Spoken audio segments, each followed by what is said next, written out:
இந்த புத்தக வெளியீட்டு விழாவிற்கு வந்திருக்கக்கூடிய தோழர்கள் அனைவரையும் வரவேற்கின்றேன்.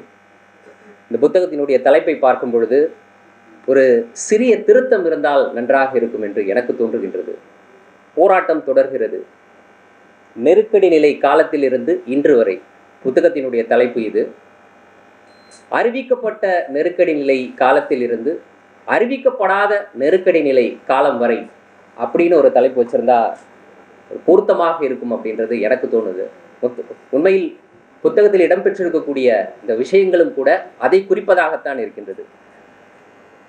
எவ்வாறு பிரபீர் அந்த நெருக்கடி நிலை அறிவிக்கப்பட்ட அந்த காலத்தில் ஓராண்டு சிறை தண்டனை பெற்றார், அந்த சிறை தண்டனை பெற்ற காலகட்டத்தில் அவர் சந்தித்த விஷயங்கள் என்ன என்பது தொடங்கி 2021ஆம் ஆண்டு பிப்ரவரி மாதம் நியூஸ் கிளிக் அலுவலகம் அது தொடர்புடைய நிறுவனங்களில் வீடுகளில் சோதனை நடத்தப்பட்டது உட்பட பல்வேறு விஷயங்களில் அதன் இடைப்பட்ட காலங்களில் நடைபெற்ற பல்வேறு விஷயங்களை அவர் தொகுத்து எழுதியிருக்கின்றார்.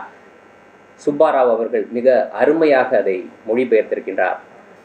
தனிப்பட்ட பத்திரிகையாளர்கள் எவ்வாறு குறிவைத்து தாக்கப்படுகிறார்கள், அவர்கள் உண்மை பேசுவதற்காக, அவர்களுடைய கடமையை செய்வதற்காக, இந்த கடமையை செய்தார் என்ற காரணத்திற்காகவே அந்த பத்திரிகையாளர் குறிவைத்து இவர் ஒரு குறிப்பிட்ட அரசியல் கட்சியை சேர்ந்தவர், இவருடைய சித்தாந்தம் இந்திய ஒருமைப்பாட்டிற்கு எதிரானது, இப்படியாக பல்வேறு காரணங்கள் புனையப்பட்டு இன்று பத்திரிகையாளர்கள் குறிவைத்து தாக்கப்பட்டு வருகிறார்கள். அதனுடைய ஒரு பகுதியாகத்தான் இன்று சுமார் 4 மாதம் கடந்தும் கூட பிரபீர் பிரக்யாஸ்யா சிறையில் இருக்கின்றார்.